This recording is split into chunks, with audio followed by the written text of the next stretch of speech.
Some mornings my brain would start shouting insults before I even opened my eyes. No alarm needed, just me and my inner critic, tag timing, another masterpiece of self-doubt. You're late. You're lazy. You're disappointing. It's wild how your own brain can roast you harder than anyone else. And the worst part? I didn't even fight back.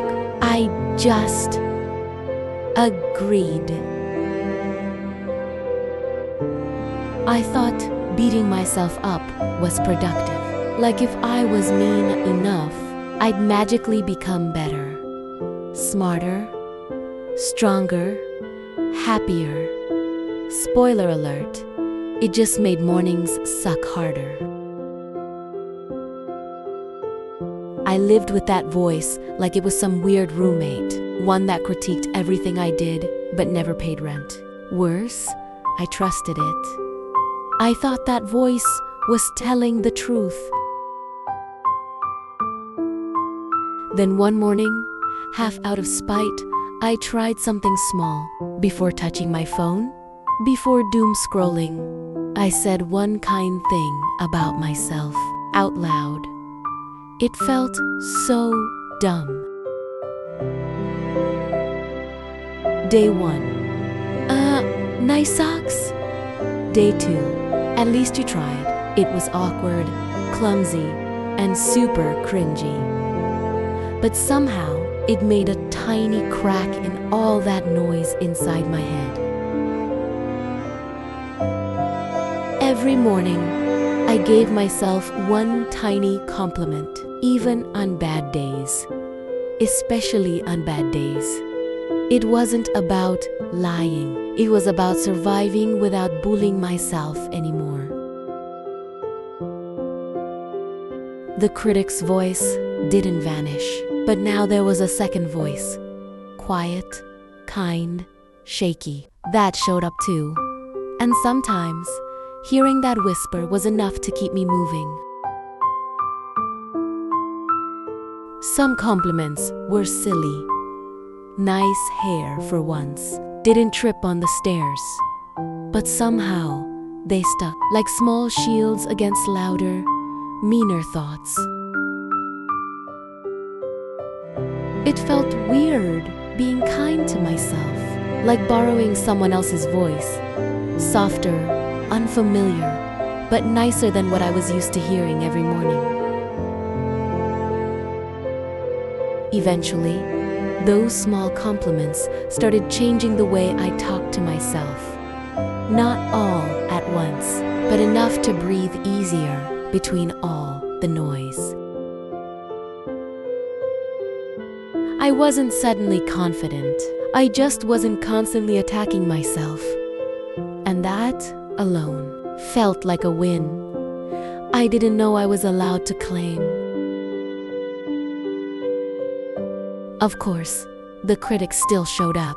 But now, I had a counter voice. Quiet but firm. A whisper saying, "Try again. You're still here."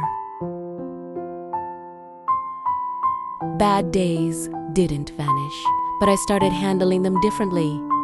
With less panic, more patience. I stopped making myself the villain in every situation. Turns out, self-kindness isn't loud. It doesn't need applause. It just needs consistency and a little courage to keep showing up. That tiny daily habit didn't fix me, but its softness, the edges, made the mirror a little less sharp, and mornings less of a fight. I didn't post quotes or journal aesthetic spreads. I just kept whispering one good thing a day. Some days, it was barely a whisper, but it still counted. I stopped waiting to feel good before being kind to myself. Sometimes, you have to start the kindness first and let the feelings catch up later. Not every day was progress. Some days I hated my voice again, but now, at least, there was something else in there. Hope. You wouldn't think a sentence could matter, but it's like brushing your teeth. Skipping it for a week. Yeah, things get real messy, real fast. This habit didn't turn me into a new person. It reminded me I wasn't broken in the first place. A little bruised from all the noise. There's no trophy for telling yourself you're doing okay. But weirdly, it felt better than any like or comment I'd ever chased online. I stopped performing and started checking in. How am I, really? That voice, the kind one, started answering more often than not. Turns out, being nicer to yourself doesn't mean you think you're perfect. It just means you're finally tired of being your own worst enemy. Healing didn't look like confidence. It looked like showing up for myself, even when I didn't feel like it. Especially then, that's when it mattered more. Now, when I mess up, I don't yell at myself first. I pause, I ask, okay, now what? It's not perfect, but it's less cruel, and that changes everything. The compliments feel less weird now, still awkward sometimes, but more real, like I'm finally talking to someone worth listening to me. The voice that used to only judge me now reminds me to breathe. Not always, not loudly, but it's there. And honestly, that's progress. No one claps when you say, "Good job getting out of bed." But maybe they should, because sometimes that's the bravest thing I do all day.